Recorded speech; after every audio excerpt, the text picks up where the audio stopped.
IHSG sudah turun 35% dari all-time high-nya di awal tahun ini, di Januari. Bagaimana kita menyikapinya sebagai investor? Simak setelah yang satu ini.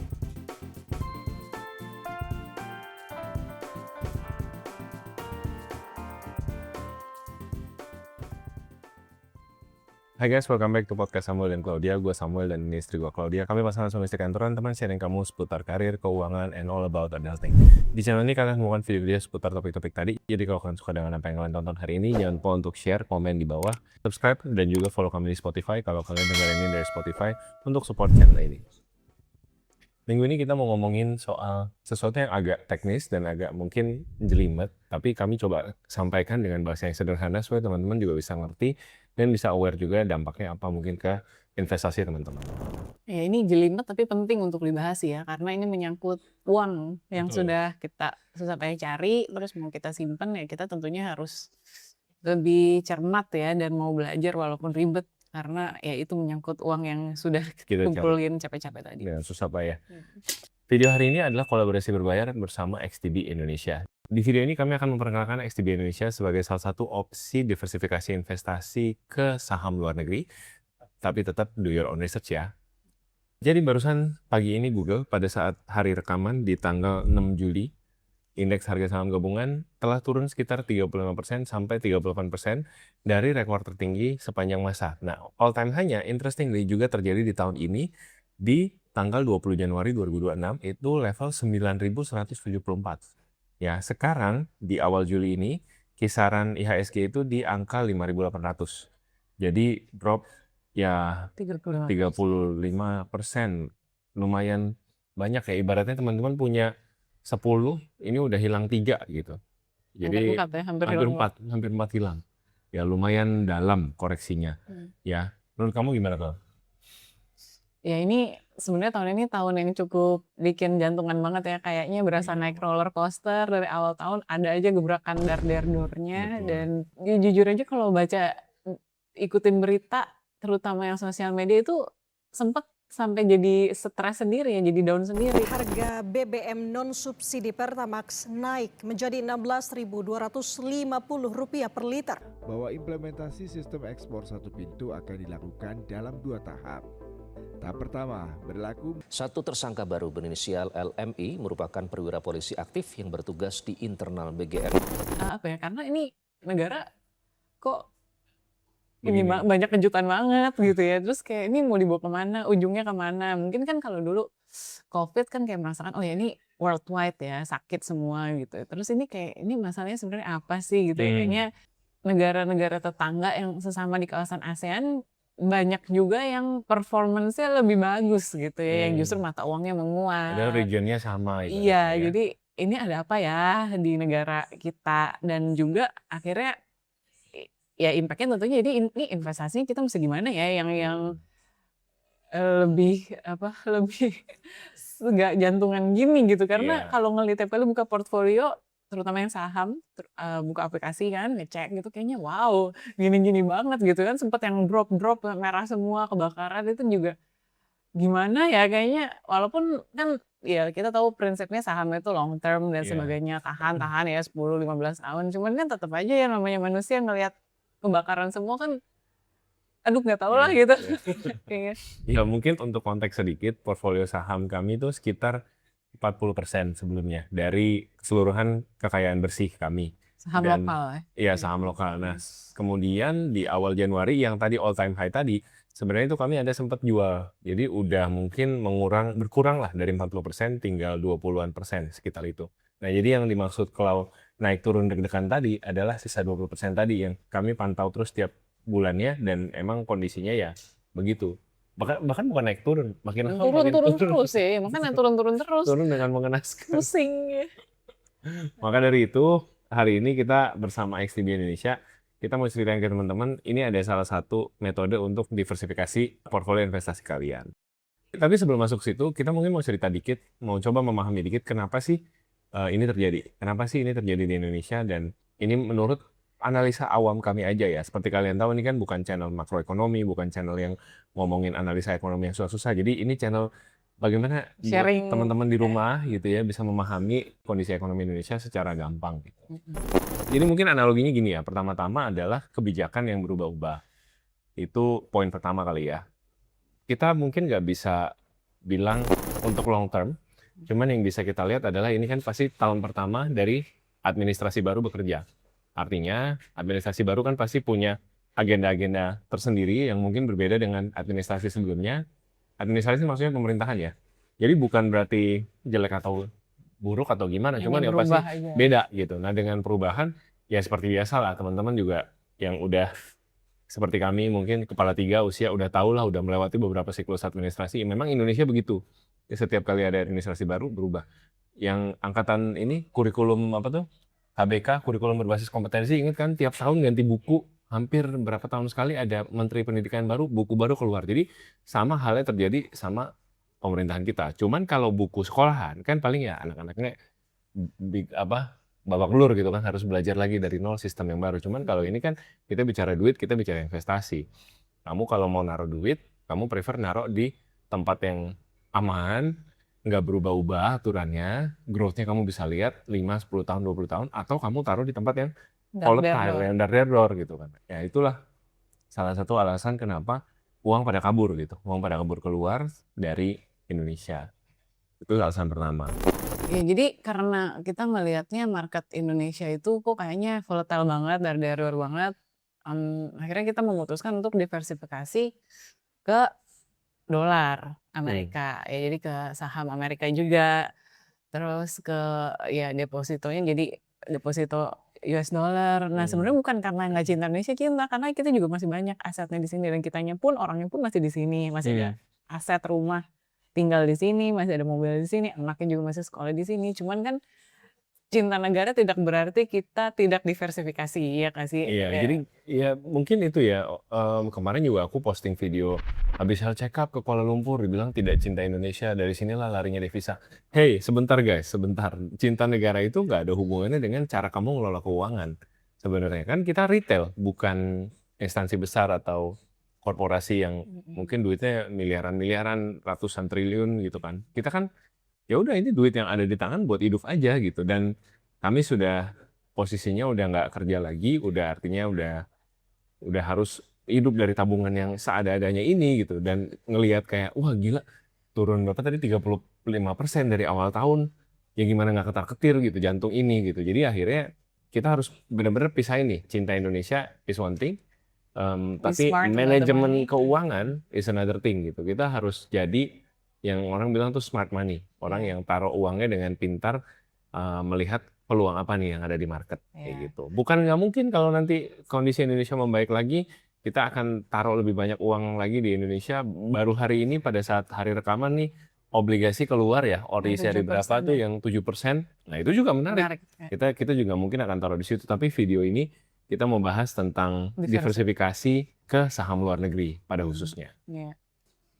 Itu. Jadi menyambung tadi kan soal diversifikasi ke US dollar, terus soal health check up ke luar negeri itu benar-benar nggak ada hubungannya ya lagi-lagi dengan cinta Indonesia. Maksudnya sekarang coba deh kalian, misalnya cinta Indonesia tapi masa iya misalnya nggak pernah jalan-jalan ke luar negeri, terus anaknya nggak sekolah ke luar negeri gitu misalkan ya, kalau ada kesempatan ini kan why not gitu ya, Mau bisa aja kan bisa kita sebenarnya. kirim, bisa dapat beasiswa kan why not, kan sekolah ke luar negeri bukan yang berarti habis itu nggak cinta Indonesia. Lagian juga ya kita cinta negara itu kan juga harus dengan akal sehat ya. Kalau misalkan negaranya gonjang-ganjing, terus juga misalkan ya kita merasa harus ada plan B yang dilakukan dalam hal money management atau dalam hal mungkin keamanan kita sendiri, kita harus untuk sementara waktu keluar negeri dulu. Kayak dulu aku jadi cerita sedikit ya, pas 98 kan ada riot, aku tinggalnya pas di Chinatown itu di Glodok dan harus kabur dulu untuk sementara keluar negeri.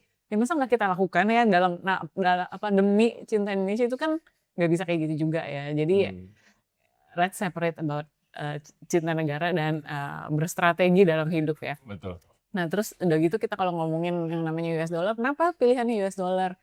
Nah yang pertama kita melihat US dollar ini in long term sudah terbukti ya, mereka tuh kuat banget gitu, mata uang yang dijadikan acuan mungkin di seluruh negara, kayak diterima di mana-mana dan jadikan patokan Terus juga ya again ini masih mimpi sih, tapi kita ada mimpi untuk bisa Hana sekolah ke luar negeri, ya mungkin untuk support dia kan nanti butuhnya dolar. Jadi, ya kita ngerasa in long term, dolar itu ada benefit-nya buat kita, akan kita pakai gitu. Jadi why not, ya mulai dari sekarang aja. Karena kan kemarin juga deg-degan banget tuh ya lihat dolar kayak, wow naik terus naik terus naik terus naik terus gitu kan kayaknya bulan April, Mei ada meme-nya, ini Indonesia pengen bikin 17.845 nih buat hadiah 17 Agustusan gitu ya kemerdekaan kan.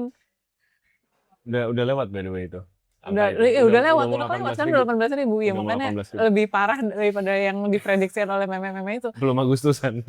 Jadi pas di kuartal 1 itu kita memutuskan oke ini demi keselamatan halayak hidup bersama, mendingan kita pivot sebagian aset kita ke US dollar.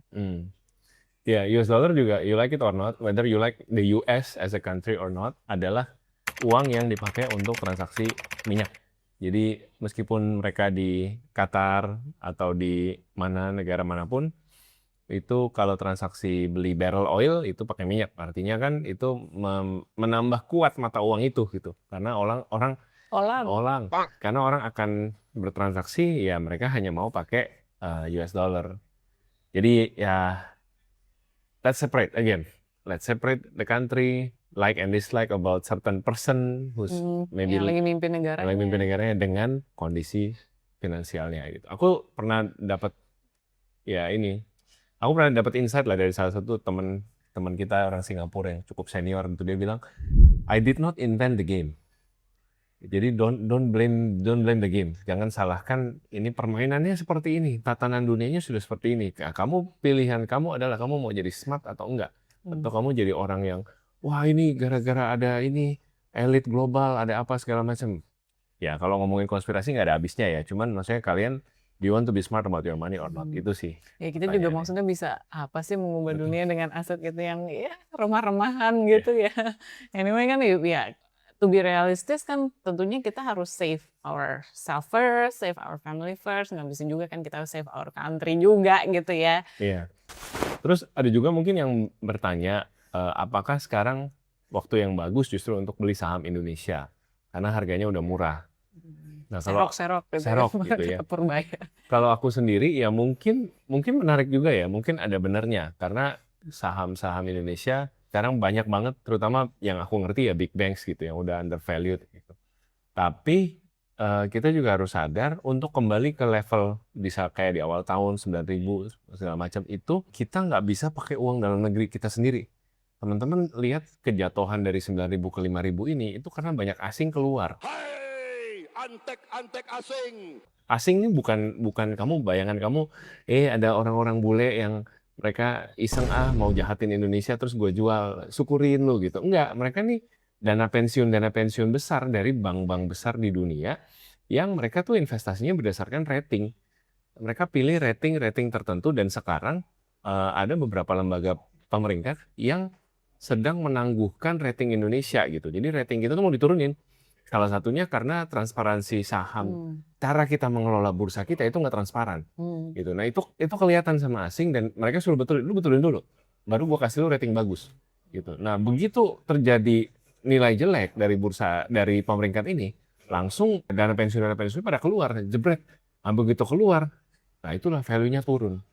Jadi masuk ke dalam saham Indonesia adalah, pertanyaannya adalah bukan bisa naik apa enggak. Bisa naik bisa, tapi bisakah kita kembalikan confident asing untuk masuk lagi ke dalam dan bisa naikin lagi ke mungkin level ya. Kalau kalian kepengen all time high lagi ya 9.000 lagi tadi.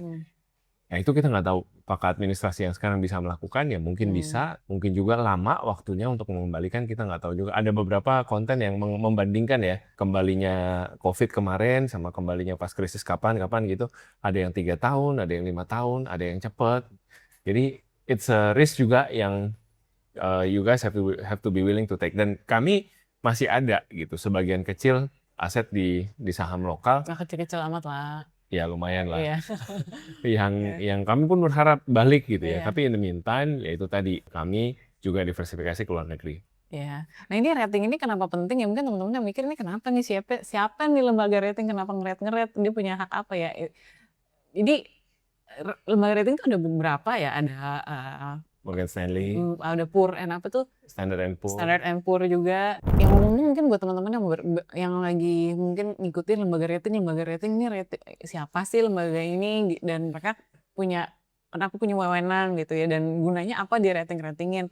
Aku mungkin jawab dari gunanya dulu ya. Gunanya itu jadi kan kalau kita aja misalkan mau minjemin ke teman si A, si B, si C, si D, kita tahu nih semuanya mungkin mereka lagi start up a business gitu kan, terus mereka lagi cari investor.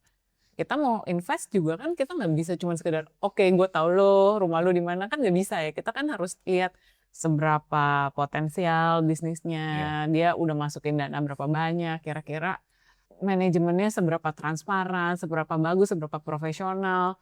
Kan uang kita terbatas, mungkin semuanya nggak bisa kita investasiin sama gitu ya, 25%, itu mungkin nggak bisa gitu kan. Jadi kan kita juga harus tahu yang mana yang lebih potensial, ya dong. Nah ini juga sama dalam di dunia ini gitu ya, waktu mereka mau invest dalam satu negara, mereka juga mau tahu nih negaranya gimana, oke nggak, perform nggak, kira-kira bisa balik modal nggak kalau gue taruh duit di sini, itu kan wajar ya.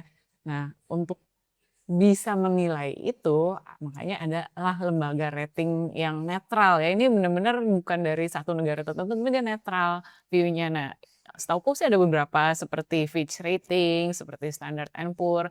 Nah, mungkin kemarin yang lagi sering ngomongin MSCI ya. Iya. MSCI itu apa? Morgan Stanley Capital International. Perusahaan swasta sebenarnya Swasta. mereka isinya analis-analis yang rajin baca gitu, menganalisa kondisi satu negara, menganalisa cara kerja bursa saham satu negara, prospek ekonominya, karakter tiap pemerintahannya gitu. Dan memang ya kerjanya nulis laporan. Tapi ya dari laporan-laporan ini tadi yang mau minjemin duit tadi teman-teman Claudia itu dijadikan dasar, gue mau taruh duit di mana ya, kayak gitu.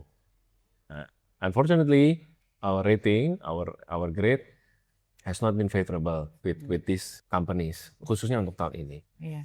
Kayak gitu.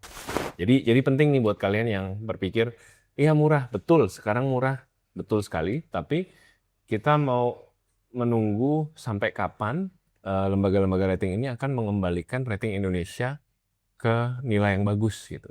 Itulah yang kita nggak tahu.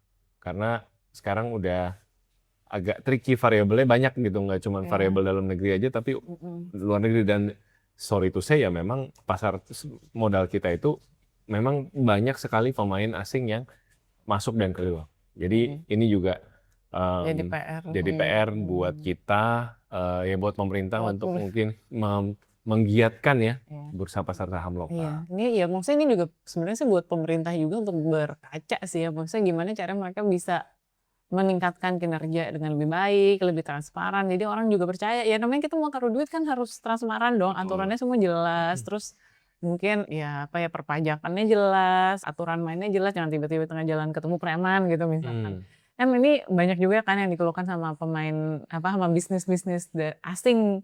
Kayaknya kemarin aku baca di koran ada perusahaan-perusahaan Cina mengeluh gitu kan, katanya ini aturannya nggak jelas, banyak preman ya. Nah ini kan maksudnya sesuatu yang harus diberesin sama pemerintah, nggak bisa dari masyarakat ya, gimana cara masyarakat ngeberesinnya juga. Nah ini jadi ya kita doain ya semoga pemerintah juga cepet-cepet sadar dan diberesin, karena ya kalau mau maju ya memang harus transparan, memang harus dikerjakan dengan baik dan profesional gitu ya, nggak bisa lagi kita ngandelin korupsi terus berharap bisa bagus gitu dalam membangun sesuatu, kayaknya susah ya.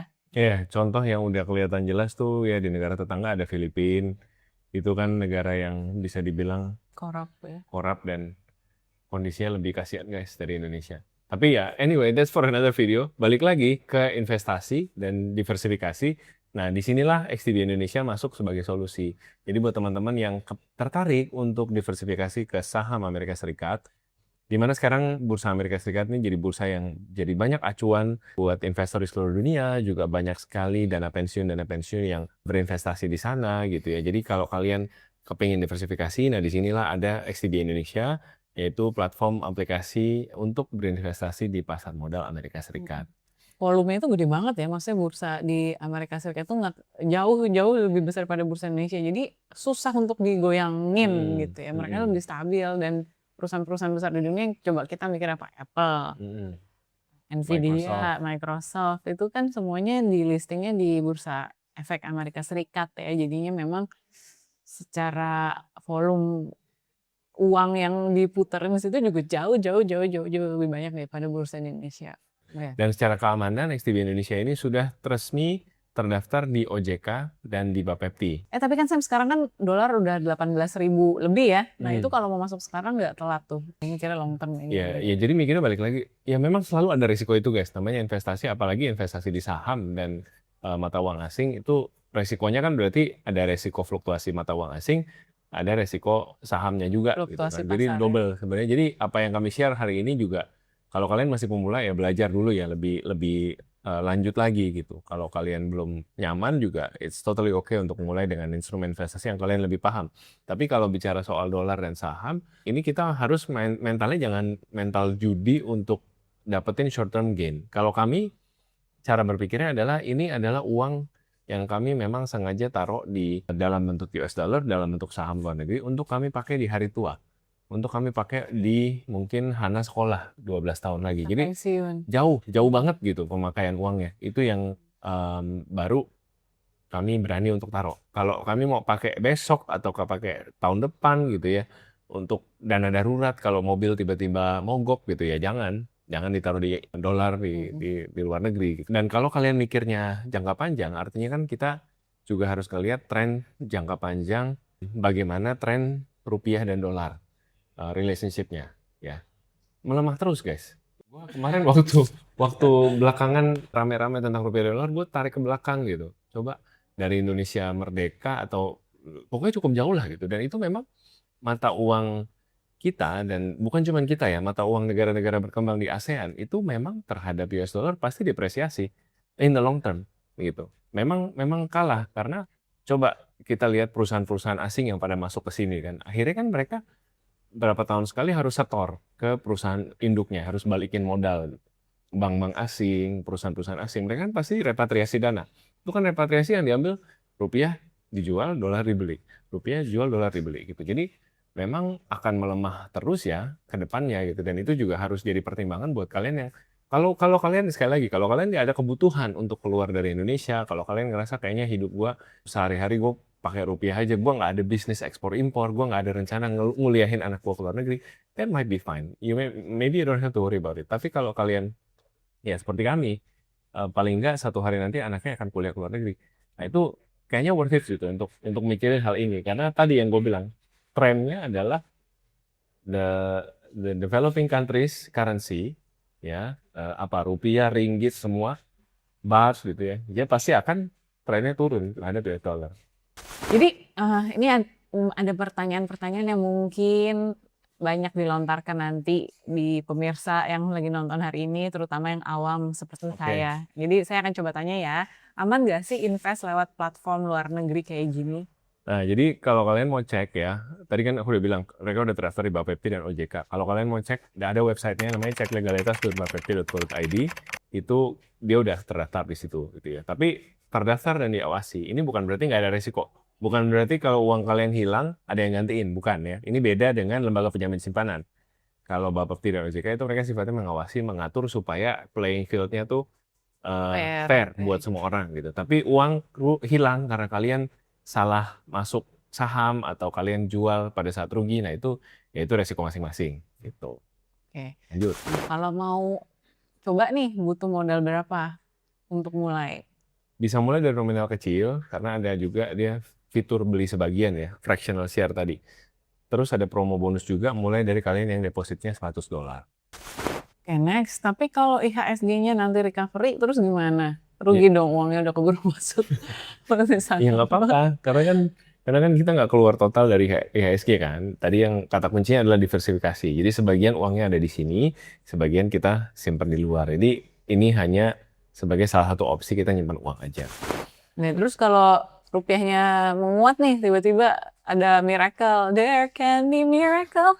Tiba-tiba ada tokoh seperti Pak Habibie lagi gitu ya, seorang teknokrat yang anti korupsi, pintar dan sangat selfless, mau mengorbankan ambisi pribadinya untuk memperkuat kembali US dollar. Ya puji Tuhan gitu ya. We always pray for the strength of this nation and the growth of this nation. Tapi balik lagi kan uang kalian hanya sebagian di sana. Jadi ini bukan ajakan untuk taruh semua ya. Bukan ajakan untuk taruh semua ke, oke, kata Kosen taruh semua di XTB, beli S&P 500 gitu. Enggak. Enggak ya. Ini hanya opsi untuk berbagi risiko. Diversifikasi Supaya lah kalian intinya. nggak semuanya taruh di ember yang sama. Ya. Itu aja. Yang berikutnya nih, saham Amerika kan katanya udah mahal. Apa kita telat masuk? Nah ini juga selalu ya kadang-kadang, aduh ini gue telat beli nih udah mahal. Ya, tapi kalau kalian lihat, Tapi kalau nggak beli mungkin telat ya. tapi kalau kalian lihat grafik saham Amerika, ya memang grafik itu begini. Makin hari makin mahal. Kalau kalian nggak beli sekarang, ya mungkin harga 10 tahun lagi bisa lebih mahal lagi gitu. Ya memang di tengah jalan kita bisa lihat ada krisis, ada market crash segala macam. Tapi biasanya selalu recover dan selalu In the long term iya, selalu. kanan atas lagi. Ya. Oke, terus ribet nggak daftarnya? Daftarnya nggak ribet, bisa langsung via aplikasi. Semua proses KYC, semua proses pendaftaran, security bisa dilakukan pakai handphone dan kamera handphone kalian. Ya, bottom line, kita jadi investor harus rajin buka mata, buka telinga ya, dengar-dengar, baca berita, supaya kita selalu aware sedang terjadi apa di market. Seperti tadi kalau udah bilang di awal video, cari duit susah, dan kita udah berjuang sampai hari ini terus untuk ngumpulin duit dan bisa berinvestasi. Pastikan kalian berinvestasi di instrumen yang tepat yang bisa mengembangkan aset kalian. Nah, yang kami perkenalkan hari ini di video ini, XTB adalah sebagai salah satu opsi buat kalian yang ingin diversifikasi aset ke saham Amerika Serikat. Ya, dan sekali lagi ini disclaimer, do your own research. Do your Ini own research. bukan suatu kayak sesuatu advice yang pasti cuan gitu, enggak. Mari berbondong-bondong ikut kami gitu, Tidak, enggak ya. beneran ini pengalaman kami pribadi dalam semester 1 tahun ini yang mendiversifikasi aset kami yang tadinya di rupiah jadi US dollar. Tapi again, semua orang kan pasti punya risk appetite masing-masing, punya financial goals yang mungkin beda-beda. Ya. Seperti yang tadi saya bilang, mungkin kalian nggak ada yang nggak tertarik ke luar negeri anyway, nggak mau sekolah anak luar negeri anyway, jarang liburan keluar. Maksudnya domestik, semuanya di domestik yang nggak apa-apa juga, there's nothing wrong with that, dan mungkin nggak perlu dolar, jadi nggak usah nabung dolar. Jadi ignore this video juga nggak apa-apa gitu ya. It's not for everyone. Ya, mudah-mudahan membantu dan mudah-mudahan Indonesia semakin kuat dan semakin Amin. maju, Semakin transparan. semakin stabil dan semakin sehat sebagai negara yang kuat ya. Amin, amin. Thank you so much for watching. Take care and see you guys in the next video. Bye.